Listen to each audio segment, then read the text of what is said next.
Okay, so our topic of discussion today is Unit 2.1, Day 9, and this is operations with complex numbers. So we're basically going to take some complex numbers and know how to work with them so that we can add them, subtract them, and multiply them. And that's exactly what the objective is going to state. So we're going to simplify like we have been already. We're going to add, subtract, and multiply complex numbers in the form a plus bi. And remember that form a plus bi, that is our standard form of our complex numbers. So we just have to make sure that whenever we write our complex numbers, that we always write them in standard form, where we have our two parts.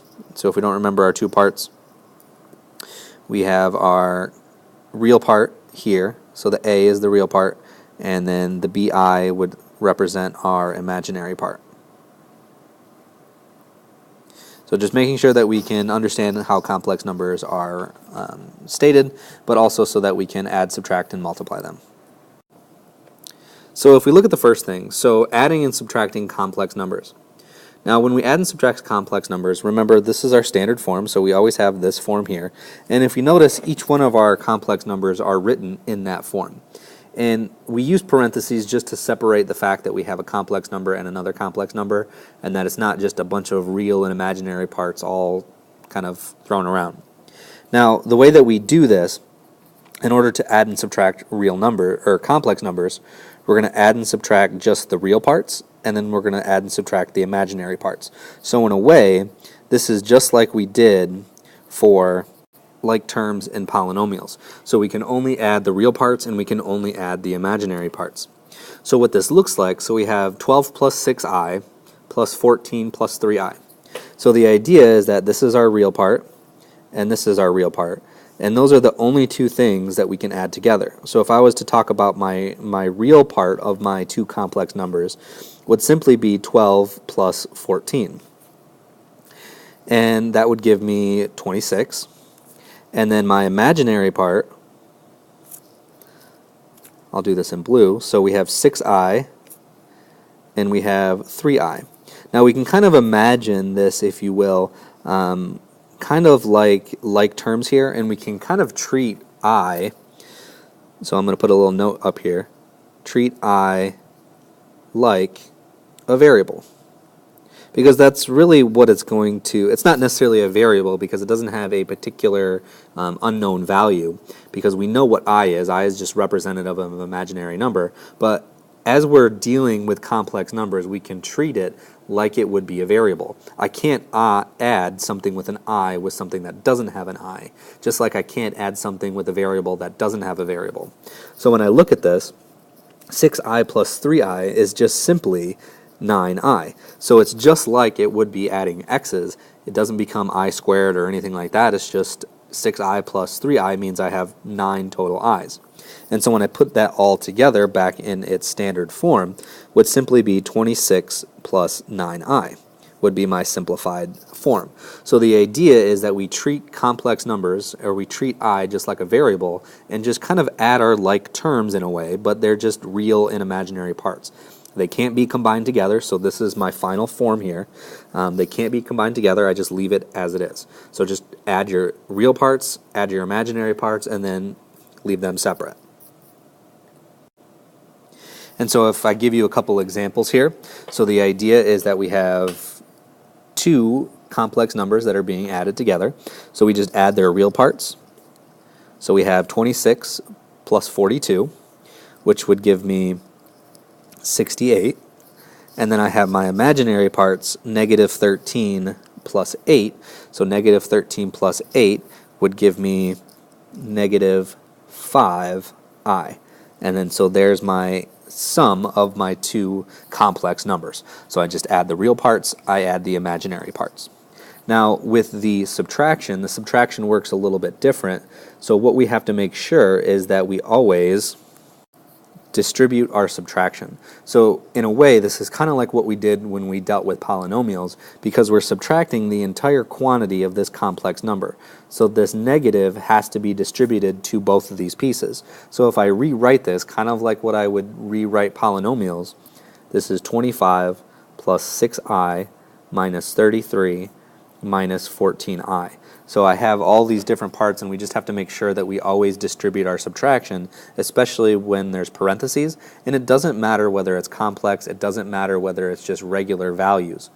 Again, I'm going to add my real parts, so 25 plus negative 33 gives me negative 8. And then I have positive 6 and negative 14, which will also give me a negative 8, but it will give me a negative 8i. So the idea here is that there is my combined, in this case, difference when I subtract those two complex numbers. So just make sure that the one step that we just need to add to this is that we distribute the subtraction, and we treat this just like we would combining like terms. Now finally, as I look at a complex example of complex numbers, we can still add and subtract multiple complex numbers. It doesn't have to only just be 2. We just have to follow the same rules that we had before, distribute our subtraction, make sure that we're adding real numbers, adding imaginary numbers. So the first thing that I'm going to do when I'm presented with a problem like this is I'm going to make sure that I distribute my subtraction, just like I would normally do. I'm going to rewrite my problem. 242 minus 89i plus 26 minus 32i minus 15 and then plus 78i, because the negative distributed to the negative gives me the positive. So now I'm going to underline all my real numbers, because those are the things that I'm going to combine together. So I have 242 plus 26 minus 15, and then my imaginary parts, negative 89, negative 32i, and positive 78i. So if I combine those together, so if I look at my real parts, the sum of those real parts gives me 253. So I'm just following the normal progression. I'm just adding all my real values together. And then I'm going to look at my imaginary numbers. So I go negative 89 minus 32i and then plus 78i, which ends up giving me a total of negative 43i. And so now I can put that in my standard form, a plus bi, and then I'll be all set, which ends up giving me 253 minus 43i. And so the idea is still the same. We're just making sure that we're distributing our subtraction as necessary and then always putting it back into standard form. You can only add your real parts. You can only add imaginary parts with other imaginary parts. Now the next thing that we're going to look at is multiplying complex numbers. Now multiplying complex numbers is going to be the same way that we multiplied polynomials, except there's one big difference that we have to look at when we're doing multiplication. So we can multiply just like we did before, but the only problem is that when we see I squared becomes negative 1. And if we looked at what we had, I told you that the square root of a negative number gave us I, and that's what we were working with. But what we do is if we multiply two i's together, we get I squared, and that becomes negative 1. So we're basically going to have a couple steps. So the first thing is we're going to multiply just like we normally would. We're going to simplify, kind of keeping I as a variable, kind of treating it that way. And then when we're finished simplifying, whatever we get as our answer, we're going to substitute I squared equals negative 1. So we're basically just going to substitute that in there. And that's one of the biggest things that we need to remember, is that I squared is negative 1. And so we're going to take a look at what that looks like. So there are 4 different ways that we can see this, ways that we've known before. The first way is kind of our basic form, where we have two numbers that are being multiplied together. We have 5i times a negative 7i. And so similar to what we did with our adding and subtracting, we're going to multiply numbers and then we're going to multiply the i's together. So here we're going to take 5 and multiply it by negative 7, which gives me negative 35, kind of that same way. And then we're going to do I times I, which is I squared. So the idea here is that this is simplified for all that we know, except for, like I said, whenever we see I squared, we substitute negative 1. So I basically take this whole I squared and I convert it to negative 1. So this would be negative 35 times negative 1, which gives me a positive 35, and this is my final answer. So in some cases what happens is that when we multiply two imaginary numbers together, it becomes real again, and that's what that's showing there. By having an answer of 35 means that I have a real answer, not an imaginary answer anymore. So just make sure that whenever we see I squared, we substitute it with -1. Now we're going to look at some examples of this in a little bit, but the idea is that we want to make sure that we carry it to the end just so that we're aware of what's happening and we're not getting too far ahead of ourselves. All right, so the next example is kind of the same idea, but this way we have 11i squared, and so remember when we do that, that's the same thing as writing 11i times 11i. So we can multiply our numbers together. 11 times 11 is 121. I times I is I squared, treating it just like a variable, but I squared is -1, so this is 121 times in parentheses -1, which gives me a final simplified answer of -121. So the idea is I'm just multiplying it the same way, it's just I'm substituting in -1 and multiplying it whenever I see I squared. And so let's look at another example. Again, we're remembering that I squared equals -1, so whenever we see that in our final answer, we can just substitute that in. And our second example is just standard distribution. So we have an imaginary number multiplied by a set of parentheses that contains a complex number. And so we can just do the same thing, and we can distribute that -10i to both pieces. And so this is the same idea. So -10i times 5 is -50i, plus -10 times 8 is -80. I times I is I squared. Now the whole idea of this is I can't have multiple instances of I. So this is why we have to be aware of I squared. Now if we remember our standard form is A plus BI. Had nothing to do with I squared. Everything with i's can always be simplified down to one I. Instead of I squared, it'll just be I. So the idea here is that this is -50i plus -80 times -1, because that I squared becomes -1. When I simplify that a little bit, I get -50i plus +80, because -80 times -1 is 80. And then make sure that I have this in standard form, so it's 80 minus 50i. So I'm distributing just like I did. The only thing that I'm looking out for is that if I see I squared, I plug in -1. Let's look at another example. Now the other example is when we have a situation in which we're foiling, where we're multiplying two complex numbers together. This isn't just a real part being distributed, this isn't an imaginary part being distributed. We have two complex numbers that are being multiplied together. And whenever we see this, we can basically FOIL this like we have before, but again, we're remembering that anywhere that we see I squared, we're going to substitute in -1. But this is where it's going to become important when we look at, and step number 2 says to simplify and keeping I as a variable. And that's going to kind of be the focus of the foiling part, is that we want to make sure that we treat this just like a variable until the very end, and then we can substitute in the -1. So if I FOIL this, so 4 times 2, so it'd be 8. 4 times -4i would be -16i. 7i times 2, which would be plus 14i. And then finally I have 7i times -4i, which would be -28i squared. So this is no different than a quadratic. Now I'm going to simplify, combine my actual parts, and really when we FOIL, the middle parts are the only things that we added together.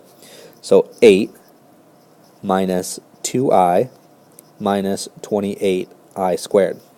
Now here's where we would think about stopping, but we know that I squared is equal to -1.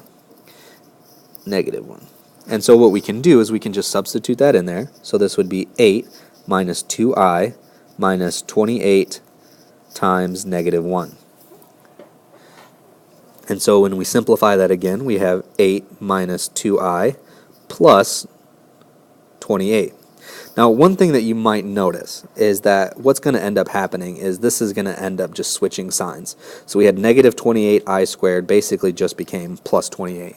Anytime you have that I squared, it's going to flip the sign, and it's just going to make it the opposite, and we can kind of get rid of that I squared as long as we flip the sign. But really, what we're doing, and the reason that we can do that, is because we're substituting -1 in for I squared.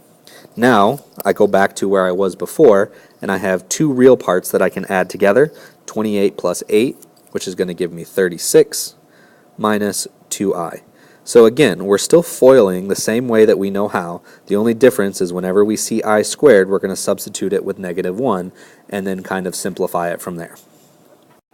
And now we're on to our final example here right before we're about to finish up, where we're going to have a situation in which we have multiple steps. Some of the things that we have to remember when we were multiplying polynomials and some of the multiple steps that we had to go through.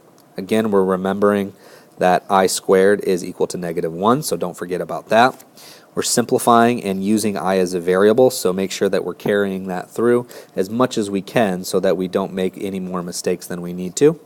So the multi-step here is that we have I times 3 plus 2i squared. So remember, the first thing that I would do whenever I see a squared like this, I don't distribute that square because we know that's not appropriate. We write this out. So it's I times 3 plus 2i times 3 plus 2i. And so this is going to set up a situation in which I have to take multiple steps. First step is to FOIL this, and then I can distribute. Or I can distribute and then FOIL. It doesn't really make a difference. I like to FOIL before I distribute. So this is I times 3, which is 9, plus 3 times 2i, which is 6i, plus another 6i in the middle, and then plus 4i squared on the outside. So I'm just basically foiling that through. So I times 9 plus 12i plus 4i squared. Now here's where we can kind of do a couple different things, but what I'm going to do is I'm going to simplify this a little bit first.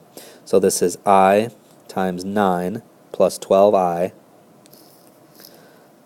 plus 4 times negative 1. Now the reason that I wrote 4 times negative 1 and I put it in a different color is because I squared is negative 1. So I'm going to go ahead and simplify through that. So I'd have I on the outside, 9 plus 12i minus 4, because that would be negative 4. I can combine my two real terms now. I times, that would be 5 plus 12i. And now I come to my last part. Now again, we're still kind of working through this. We're taking it step by step, and I know that this seems like a longer problem, but the idea is that we're still kind of working through that and remembering kind of our basic principles of our multiplication. Now I'm going to distribute this I, so this is 5i plus 12i squared, which now we know that 12i, or I squared, becomes negative 1. So I can substitute that in, so 5i plus 12 times negative 1, which becomes negative 12 plus 5i when I write it in standard form. So I just kind of switch those two things around. But the idea is, notice that I'm never left with anything more than a real plus an imaginary part. There's no I squareds, there's no I to the thirds, there's nothing like that. Everything will reduce down to one real part and one imaginary part. So even though we had a bunch of pieces back at the beginning here of what we worked with, the idea is that we simplified it down to a plus bi. So just make sure that when we're working with these things that we remember that I squared equals negative 1. We're multiplying, simplifying, and substituting kind of all the time as we go through that. And then kind of our final thought here is that when we're adding imaginary numbers, they stay imaginary. There's nothing that happens there. So whenever we're dealing with adding or subtracting imaginary numbers, they stay imaginary. So then nothing happens with they don't increase in exponents or anything like that as we would think. But when we multiply imaginary numbers, remember I squared equals negative 1. And so when you multiply two imaginary numbers, that number becomes real. And so any time that you have two imaginary numbers, 3i times 6i, that becomes negative 18. And so whenever you multiply two imaginary numbers, they become a real number. And that's kind of the goal, is working with these imaginary numbers, is try to get them to become real numbers so that we can use them again. And so that's going to do it for this video, and we'll see you in class.